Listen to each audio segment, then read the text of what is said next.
Greetings adventurers, Ghost here, this time talking about Underkeep. This game is a dungeon crawler, clearly inspired by classics like Dungeon Master and the more recent Legend of Grimrock, but it also adds some modern quality of life features that make it feel surprisingly smooth.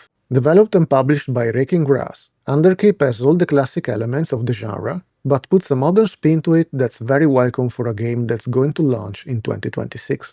There is a demo available to play even outside of Steam Next Fest. So let's take a look at how character creation works, how exploration feels, and whether the combat manages to capture that old dungeon crawler tension. We start by creating a group of 4 characters, unless we want to choose the quick start option and try the game with the default party. If we want to create our own heroes, we begin by choosing a class. There are 6 classes in total, but in the demo only 4 are available. The classic Warrior, Ranger, Voidcaller, which has support mechanics similar to a Cleric, and Wizard. Characters have some classic stats. The Warrior relies on Strength, the Ranger on Dexterity, while both the Voidcaller and the Wizard use Wisdom for their abilities. Wisdom seems to be the main attribute for spellcasting classes, as there isn't an intelligence stat, at least for now. The other 2 classes, currently grayed out in the demo, are the Thief and the Blood Mage. It will be interesting to see how those are implemented. I usually associate Blood Mages with a rather questionable set of skills, but my imagination might be heavily influenced by Dragon Age Origins. Next, we choose our hero's race from 6 different options. This fantasy setting tries to distinguish itself a little from the usual choices by giving us access to the Stoneborn and Elk. The Stoneborn are a kind of elemental race made of stone, as you can imagine by the name. They are very strong and resilient, but weak in agility and wisdom. Elks are physically weaker, but they have high dexterity and wisdom. I'm not entirely sure yet what will differentiate them from the classic elves, to be honest. Raven and the rather interesting Slugman should appear in the full version. I really want to see what a Slugman is and what it brings to the game. After a bit of min-maxing between class and race combinations, we choose one special ability which we'll see in a second, pick a name from a few random ones, and we're ready to go. The portraits are neat. Some of them are really silly, and they are even slightly animated, which is a nice touch. As you can see, the character stats are pretty classic. We have experience to level up, stamina or mana for abilities, the usual attributes, damage values, armor, evasion, and a list of elemental resistances. Armor reduces the damage you take, while evasion increases the chances of an enemy missing you. The game also has a bit of dark humor that fits well with the whole package. Just look at the descriptions for some of those stats. An heavily armored tank and an agile evading character seem like 2 good choices for the front line. My characters in the back row haven't been hit during combat so far, but I wonder if once ranged enemies are implemented, they'll start having problems too. In this demo, we're sent on a mission by the inn's cook before delving into Underkeep, and while the mission sounds simple, the demo actually hides 2 different endings, so I'm wondering if the game will present some story branching in its final version.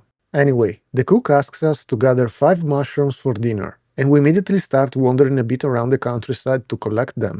Exploration follows classic dungeon crawler mechanics, as you can see from the interface, but the game also includes modern controls. You can still use the mouse and click the arrow buttons if you prefer, like in the classics, but movement with WASD is supported, along with strafing, and 90-degree turns using Q&E. The map is divided into cells, and some of them contain interactable objects like chests, shrines, trees, and other bits of scenery. If a character dies, you can return to a shrine and spend 2 gold to resurrect them. I imagine the price will increase as we gain levels. Dead characters also don't gain experience points, so your characters may level up at different times. There are weather effects as well, which is a nice touch for immersion. We can interact with the environment by clicking on scenery, picking up items, or smashing barrels and crates with our attacks to see what they're holding. You know, an RPG gets its basics right when it lets you smash pottery and containers. The soundtrack is pretty neat too. I hope it maintains this level of quality throughout the full version.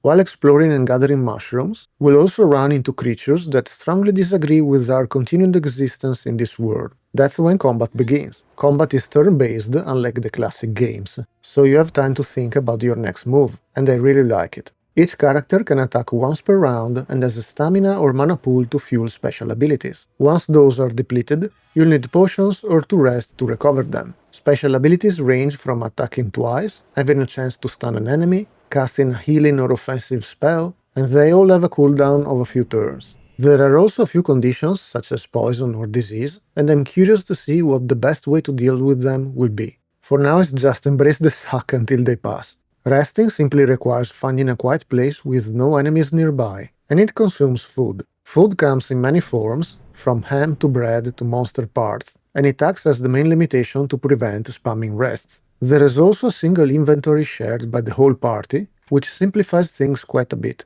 and there is no encumbrance system to worry about. Characters can equip individual items like armor pieces, weapons, magic rings, and so on. As I said, the demo features two different endings, both once again filled with dark humor. I was genuinely saddened when it ended. I wanted to keep playing, and I think that's the best compliment I can give to a demo. After trying this game, I have to say that exploration feels solid and combat works better than I expected. If you enjoy old school dungeon crawlers, this is probably a game worth keeping an eye on. It includes some quality of life improvements and better inventory management that remove much of the junk older titles had. The release date hasn't been set yet, aside from a planned launch window in 2026, so I hope we'll hear more about Underkeep soon. Let me know if you're looking forward to this game too, and what appeals to you the most about Underkeep. That's all for now. I'm Evrengoth and I play Western RPGs to full completion before talking about them, regardless of their age or production size. Sometimes I also make guides and check out demos like this one. If you enjoyed spending some time here, consider subscribing and leaving a like. It helps a lot. Take care of yourself, and I'll see you in the next video.